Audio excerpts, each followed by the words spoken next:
गरीब माँ की जेसीबी आइसक्रीम। मनोज एक बहुत गरीब आदमी था जो अपनी पत्नी काजल और बेटे मिंटू के साथ गगनपुर नाम के गांव में रहा करता था। मनोज आइसक्रीम बेचने का काम करता था, पर उसका ये काम ज्यादा अच्छा नहीं चलता था। वो आजकल बहुत परेशान था क्योंकि काजल पेट से थी और उसके लिए 3 लोगों का ही खाना कमाना मुश्किल हो रहा था। अरे, तुम कहाँ जा रहे हो? कहाँ जाऊंगा? पैसे कमाने जा रहा हूँ। और क्या, घूमने जाऊंगा? आप चिढ़ क्यों रहे हैं? अरे कुछ नहीं, मैं बस बहुत परेशान हूँ। खैर, तुम बताओ क्या बात है? मैं ये कह रही थी कि आप क्यों जा रहे हैं? मेरा समय नजदीक है। मुझे मालूम है तुम्हारा समय नजदीक है, पर अगर मैं जाऊंगा नहीं तो पैसे कहाँ से आएंगे? ये जो बच्चा इस दुनिया में आने वाला है, उसके लिए पैसे तो चाहिए होंगे ना। हम लोग तो पहले ही इतने गरीब हैं। बात तो आपकी सही है, पर चलिए ठीक है, जाइए। मनोज काम पर चला जाता है और इधर उधर घूमकर आइसक्रीम बेचने लगता है। उसकी आइसक्रीम बिकती तो है, पर इतनी नहीं कि जिससे उसका घर चल सके। वो और ज्यादा परेशान हो जाता है। हे भगवान, अब मैं क्या करूं? मेरे घर में एक नया मेहमान आने वाला है और यहाँ तो मैं 3 लोगों के लिए भी 2 वक्त की रोटी नहीं कमा पा रहा हूँ। मनोज यही सब सोचता हुआ अपने घर की तरफ चल पड़ता है, पर टेंशन की वजह से वो रोड पर ज्यादा ध्यान नहीं दे पाता और इसी बीच एक ट्रक आकर उसको टक्कर मार देता है और उसकी मौके पर ही मौत हो जाती है। ये खबर जब काजल को मिलती है तो वो मौकाए वारदात पर आती है। हे भगवान, मैं तो लुट गई, बर्बाद हो गई। अब मेरा क्या होगा? अगर तुम्हें ये दुनिया छोड़कर जानी ही थी तो मुझे भी अपने साथ ले जाते। अब मैं अकेली अबला इस दुनिया में क्या करूंगी? रोते रोते काजल को अचानक बहुत तेज दर्द होने लगता है। आसपास मौजूद लोग उसे फौरन अस्पताल पहुंचाते हैं। कुछ समय गुजरता है और पता चलता है कि उसने एक बेटे को जन्म दिया है, पर उसे इस बेटे के पैदा होने की कोई भी खुशी नहीं होती क्योंकि वो अपने पति को खो चुकी थी। तुम इस दुनिया में आ तो गए हो, पर मैं तुम्हें कैसे पालूंगी? मुझे नहीं पता। तुम्हारे पिता ने कहा था कि अगर लड़का हो तो उसका नाम बंटी रखना, तो आज से मैं तुम्हें बंटी बुलाऊंगी। इतना कहते ही वो रोने लगती है। तभी वहाँ उसका पड़ोसी राजू आ जाता है और उससे कहता है, भाभी जी, आप रोइए मत। मनोज चला गया तो क्या हुआ? हम सब आपका सहारा हैं। वक्त पड़ने पर पड़ोसी ही पड़ोसी के काम नहीं आएगा तो भला कौन आएगा? पर मैं अब क्या करूंगी? मनोज का आइसक्रीम वाला ठेला तो है ना, आप उसी पर आइसक्रीम बेच सकती हो। अभी आपकी बाजार में घूमने की हालत नहीं है तो आप घर के बाहर ही ठेला लगा लो। हाँ, ये सही आइडिया है। धन्यवाद भाई साहब। उसके बाद काजल अपने घर आ जाती है और उस दिन के बाद से वो बंटी को पालते हुए आइसक्रीम भी बेचती रहती है। उसे ये सब करने में बहुत दिक्कतें आती है, पर उसके पास और कोई चारा भी नहीं था। भगवान, तेरा लाख लाख शुक्र है कि कम से कम एक आइसक्रीम का ठेला तो है जिसके सहारे मेरी 2 जून की रोटी चल जाती है, वरना तो जाने मेरा क्या होता है। काजल जैसे तैसे अपना गुजारा कर रही थी। तभी एक दिन एक बूढ़ा आदमी उसके ठेले पर आया। अरे अरे भाई, एक आइसक्रीम खिला दो। हाँ, ये लीजिए बाबा। पर मेरे पास पैसे नहीं हैं। चलिए कोई बात नहीं, एक आइसक्रीम से कौन सा मेरा करोड़ों का नुकसान हो जाएगा, खा लीजिए। काजल उस बूढ़े आदमी को आइसक्रीम दे देती है। वो बूढ़ा आदमी बहुत चाव से आइसक्रीम खाता है और उसके बाद कहता है, भगवान तुम्हें हमेशा सुखी रखे। बेटा, तुमने मेरे मन की इच्छा पूरी कर दी। बहुत समय से मन था आइसक्रीम खाने का, पर मुझे कोई देता ही नहीं था। ये तो मेरा सौभाग्य है बाबा। फिर वो बूढ़ा आदमी एक ऐसी बात कहता है जिसे सुनकर काजल चौंक जाती है। मैं कोई गरीब इंसान नहीं, बल्कि एक बड़ी आइसक्रीम कंपनी का मालिक हूँ। काफी समय से मैं तुम्हारी आइसक्रीम के बहुत चर्चे सुन रहा था। मेरी कंपनी में काम करने वाले काफी लोगों ने बताया कि एक आइसक्रीम वाली है जो बहुत ही स्वादिष्ट आइसक्रीम बनाती है। तो मैंने सोचा मैं खुद भी आकर ट्राई करूं। क्या सच में? पर आपने मुझसे झूठ क्यों बोला? क्योंकि मैं यहाँ सिर्फ तुम्हारी आइसक्रीम चखने नहीं, बल्कि तुम्हारा व्यवहार भी देखने आया था। और हाँ, मुझे तुम्हारे घर के हालात के बारे में भी पता चल गया था, इसलिए मैं तुम्हारे पास एक काम लेकर आया था। काम? कैसा काम? वैसे तो मेरी आइसक्रीम बहुत बिकती है, पर अब मैं कुछ नया करना चाहता हूँ। इसलिए बाहर देश के तर्ज पर मैं यहाँ आइसक्रीम ट्रक चलाने की सोच रहा हूँ, और उसी के लिए मुझे नया आइसक्रीम का टेस्ट भी चाहिए था, जो मुझे तुम्हारे पास मिल गया। अब तुम बताओ, मेरे आइसक्रीम ट्रक में काम करोगी? वो ऐसा है कि घबराओ मत, आराम से सोचकर बता देना, मैं कल फिर से आ जाऊंगा।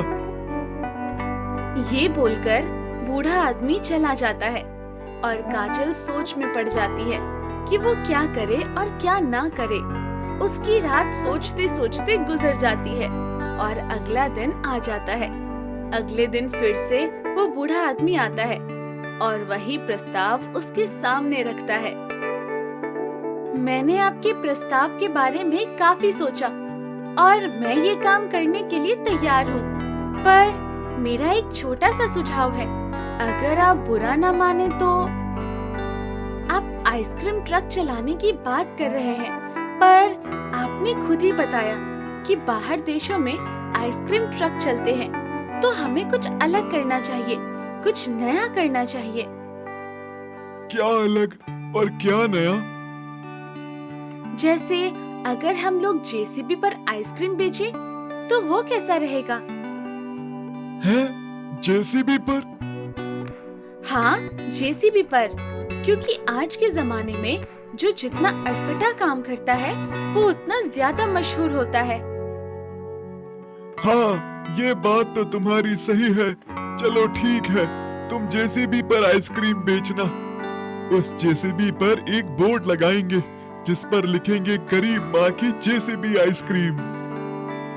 उन लोगों की डील पक्की हो जाती है और अगले ही दिन से काजल जेसीबी पर आइसक्रीम बेचना शुरू कर देती है। देखते ही देखते वो जेसीबी आइसक्रीम इतनी फेमस हो जाती है कि पूरे शहर में काजल को सब गरीब माँ जेसीबी आइसक्रीम वाली कहने लगते हैं और काजल अमीर भी हो जाती है। माँ, हम बहुत अमीर हो गए। हाँ बेटा, अगर आज तेरे पिताजी जिंदा होते तो वो कितने खुश होते। बधाई हो भाभी जी। अरे, मुझे तो आपको धन्यवाद कहना चाहिए। अगर आप मुझे आइसक्रीम ठेला लगाने का आइडिया ना देते तो ये ना होता। और इस तरह से एक गरीब माँ जेसीबी पर आइसक्रीम बेचकर फेमस और अमीर हो गई। गरीब मटन बिरयानी वाला। आओ आओ, मजेदार मटन बिरयानी खाओ। आओ आओ, ताजा मटन की बिरयानी खाओ। एक बार खाओगे तो बार बार आओगे। अरे वाह असद भाई, मटन बिरयानी तो काफी अच्छी दिख रही है। अरे भाई, खा कर देखो, उंगलियां चाटते रह जाओगे। ये है काशीपुर नामक गांव में अपने परिवार के साथ रहने वाले असद। वो बहुत ही गरीब है, लेकिन दिन रात मेहनत कर एक मटन की दुकान खोली है। उसी से वो गुजारा करते हैं। गांव में अकेले असद की ही दुकान होने की वजह से सभी उसी से मटन बिरयानी लेते हैं। असद भाई, कैसे हो? जरा 1 किलो मटन बिरयानी तोल दो। हमारे मेहमानों को तुम्हारे यहाँ की मटन बिरयानी बहुत अच्छी लगती है। आज की मटन बिरयानी तो बहुत अच्छी बनी है भाईजान, ले जाओ, आपके मेहमान याद रखेंगे आज की बिरयानी का स्वाद। इसमें कहने वाली क्या बात है भाई, सब जानते हैं तुम्हारे यहाँ की मटन बिरयानी बहुत अच्छी होती है। तुम्हारी दुकान से आंख बंद करके भी मटन बिरयानी खरीद लें तो कोई बुराई नहीं। आपके हाथों में स्वाद ही इतना है। आप सबके रहमो करम से ही तो मेरा दुकान चल रही है। आप सब मुझ पर इतना विश्वास करते हैं, यही मेरे लिए काफी है।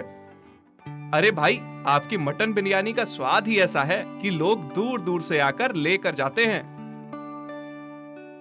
एक दिन असद की दुकान पर उस गांव के मुखिया का भतीजा आता है और बिना पैसे के मटन बिरयानी लेने को कहता है। अरे असद भाई, मटन बिरयानी देना जरा। जी 50 रुपए प्लेट है। अब तू मुझसे पैसे मांगेगा? तुझे पता नहीं क्या, गांव के मुखिया मेरे चाचा हैं।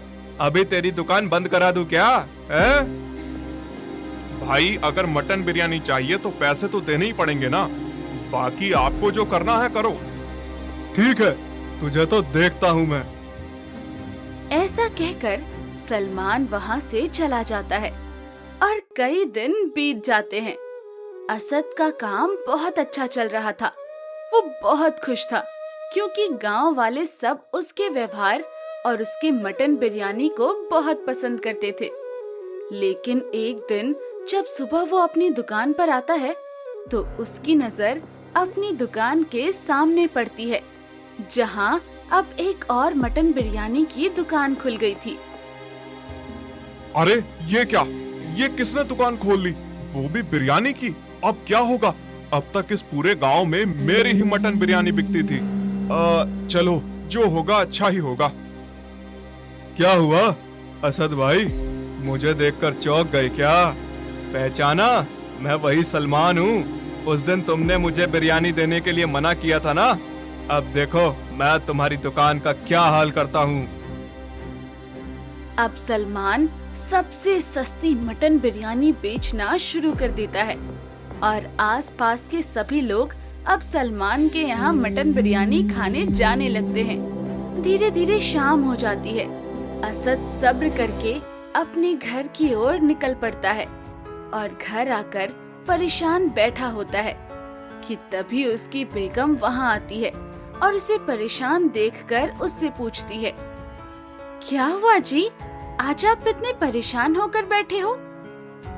कुछ नहीं बेगम, आज हमारी दुकान के आगे एक मटन बिरयानी वाला आ गया है जो हमसे कम दाम पे मटन बिरयानी बेच रहा है। ये तो गांव है, कभी ना कभी तो ये होना ही था। हम इसमें क्या कर सकते हैं? हम किसी को रोक थोड़े ना सकते हैं दूसरे के पास मटन बिरयानी लेने से। वो सब तो ठीक है, पर वो मुझसे दुश्मनी निकालने आया है। एक बार मैंने उसे मटन बिरयानी फ्री में देने से मना कर दिया था। अब वो ना जाने क्या क्या करेगा, यही चिंता का विषय है। असद इसी बात से परेशान था। जब अगले दिन वो दुकान पर जाकर देखता है तो सलमान ने अपनी दुकान बहुत अच्छे से सजा रखी थी और उसकी बिरयानी भी बहुत खुशबूदार नजर आ रही थी। उसने बिरयानी में मोटे मोटे मटन के पीस डाल रखे थे। आज का ताजा मटन बिरयानी बिल्कुल 100 रुपए किलो में। खुद भी खाओ और रिश्तेदारों को भी खिलाओ। अरे भाई, तुम्हारी मटन बिरयानी तो वाकई में बहुत अच्छी लग रही है। और इतना महंगा मटन डालने पर भी तुम बिरयानी इतनी सस्ते में बेच रहे हो, क्या बात है? भाई, मैं भी बीवी बच्चों वाला हूँ, मुझे पता है कमाई कैसे होती है। मैं आपको रेट टू रेट दे रहा हूँ। आज तक हमने 200 रुपए किलो ही मटन बिरयानी खरीदी है और तुम 100 रुपए किलो मटन बिरयानी दे रहे हो। मजा आ गया। यानी अभी तक असद भी हमें ठग रहा था। आप खुद ही अंदाजा लगा लो। ये तो मुझे भी बदनाम कर रहा है। इस तरह से मेरी दुकान पर कोई भी नहीं आएगा। आज तो एक ग्राहक भी नहीं आया, पूरा दिन मक्खियां मारता गुजर गया। असद ये देखकर बहुत परेशान हो रहा था। कुछ दिन ऐसे ही बीतते चले गए। असद की दुकान बिल्कुल ठप हो चुकी थी। मजबूर होकर उसको अपनी दुकान बंद करनी पड़ रही थी। कहीं ना कहीं कुछ तो गलत हो रहा है। भला मटन 100 रुपए किलो कहाँ बिक रहा है, जो ये सलमान इतने सस्ते में मटन बिरयानी बेच रहा है और इसको इतना मुनाफा भी हो रहा है। पक्का दाल में कुछ काला है। नहीं, बल्कि पूरी दाल ही काली लग रही है। अगले दिन रोज की तरह साजिया नदी किनारे पानी भरने जाती है, तो रास्ते में सलमान का घर पड़ता है। तो उसकी नजर उस पर पड़ती है, जिसे देखकर वो बड़ी हैरान हो जाती है। जहाँ सलमान बकरों में इंजेक्शन लगा रहा होता है। या अल्लाह, सलमान क्या कर रहा है? बकरे के अंदर इंजेक्शन लगा रहा है, जिससे बकरे मोटे और जल्दी बड़े हो जाते हैं। अगर ये मटन किसी ने भी खाया तो सेहत के लिए बहुत जहरीला है। पर मेरे पास कोई सबूत भी तो नहीं है। ये तो पूरे गांव की सेहत से खिलवाड़ कर रहा है। मुझे ये सब जाकर जल्द से जल्द मुखिया को बताना होगा। शाजिया असद को सारी बात बताती है। तभी उसको धीरे धीरे पता चलता है कि गांव में सभी लोग बीमार पड़ रहे हैं। देखते ही देखते सभी को उल्टियां और कई बीमारी होने लगती है। यहाँ तक कि सलमान की बीवी भी बहुत बीमार हो जाती है। अब हमें कुछ करना होगा।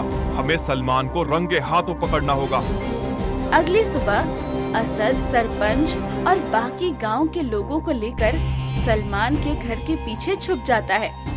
और जब सलमान बकरे को इंजेक्शन लगा रहा होता है, तो सभी गांव वाले अपनी आंखों से सच्चाई देख लेते हैं और उसके घर पर जाकर कहते हैं, हमारी गलती है कि हमने सस्ते के चक्कर में तुमसे मटन बिरयानी खरीदी और हमने असद को गलत ठहराया। पर तुम्हारे लालच की वजह से आज पूरा गांव बीमार हो गया है, यहाँ तक कि तुम्हारी बीवी भी। मुझे अपनी गलती का एहसास है, मुझे माफ कर दो। तुम्हारी गलती माफी के लायक नहीं है, पर अगर माफी मांगनी है तो तुम्हें असद से माफी मांगनी होगी। मुझे माफ कर दो असद भाई। मैंने लालच में आकर और तुमसे बदला लेने के लिए ये सब काम किया और आज मुझे इसका भुगतान करना पड़ रहा है। देर आए दुरुस्त आए, मुझे तुमसे कोई शिकायत नहीं है। बस मैं चाहता हूँ कि तुम पूरी ईमानदारी से मटन बिरयानी बेचो। हम दोनों ही बिरयानी की दुकान चलाएंगे, जिससे गांव वालों को और भी अच्छी बिरयानी खाने को मिल सके। समय के साथ साथ सभी गांव वाले ठीक हो जाते हैं और सलमान को भी माफ कर देते हैं। और असद अपनी मेहनत से दुकान चलाने लगता है और धीरे धीरे असद की आर्थिक हालत ठीक हो जाती है और वो हंसी खुशी अपने परिवार के साथ रहने लगता है।